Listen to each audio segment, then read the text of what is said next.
автомат калашник скалдой деген. Былай жиналады бұл.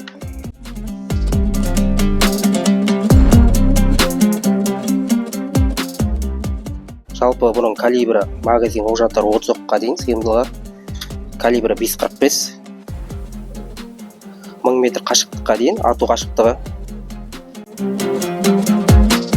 Арада бізде оқу орны Макаров тапаншасы. Бұл жалпы шекара қызметінде қолданысқа берілген. Жалпы офицер я сержанттардың құрамына бекітіледі.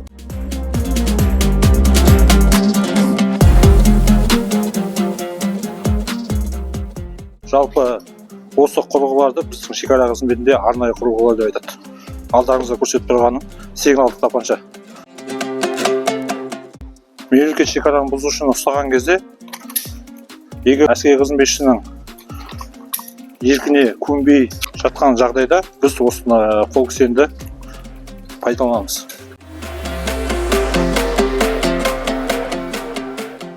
Ал мынау резинкелі таяқша деп айтады бұны. Қарсыластың күшін әлсірету ету мақсатында белгілі бір жерлер бар, ол заңмен бекітілген.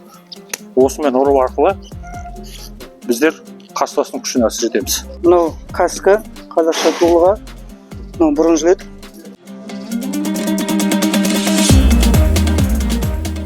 Химиялық құралдарды қолданған кезде улы заттар шашқан кезде осы затпен тексеріп, қанша радиация таралғанын анықтаймыз. Мен Шалқар шекара бөлімінің байланысын қамтамасыз ету тобының барлаушы радиотелефоншысы қатардағы жауынгер Нұрғали Болат, есім КВ радио желісі, УКВ радио желісі. Екеуі. Біздерде шекара нарядтарымен байланысты комендатурамен, заставамен және шекара департаментімен байланыс орнату үшін қолданыламыз. Байланысқа.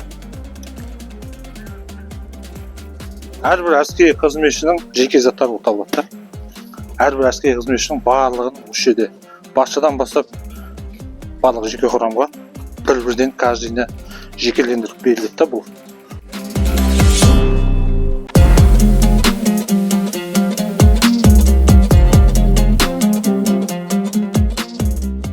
Зақымдану болған жағдайда әрбір әскери қызметші өтеді киіп алады.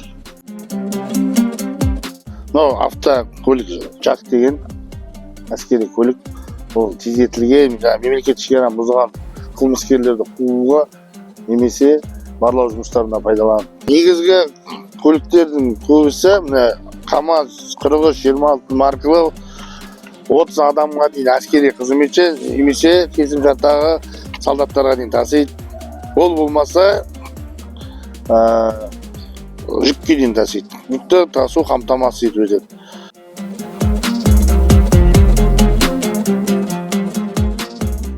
Бұл әскери шекарашы қызмет жүргізушілері таулы, тасты, сулы, балшықты жерлерде жүргізе алады техника. 28 орындықты адам тасымалдау арнайы машинасы. Төтенше жағдай болған кезде машина тез қызып жүріп кетуге іс-сапарға дайын болып тұрады осы гараждың ішінде. Мына бірінші наряд соңғы мәңгілік деген алдарыңызда марқұм Ерлан Қонысбайұлы Ниязов, осы Шалқар қаласының тумасы, осы Жангелдин атындағы орта мектепті бітіріп, кейін өзінің әскери қызметін атқару барысында Сарыағаш шекара бөлімшесінде қызмет атқару барысында контрабандалықты қуамын деп тізімкесінде сол жерде қаза тапқан осы Шалқардың баласы. Сондықтан Ерлан Ниязовқа сол Сарыағаш заставасының маңында қаза тапқан жерде ескерткіш қойылған. Және де Шалқар қаласында Жангелдин көшесінің үйінің қасында тоже ескерткіші бар. Осы батыл бала біздің мемлекетіміздің президентінің бұйрығымен ерлігі үшін медальмен марапатталған, және де басқа да ведомстволық медальмен марапатталған. Осы біліп жүріңіздер, Шалқардан шыққан шекарашы батыл бала Ерлан Ниязов Қонысбайұлы.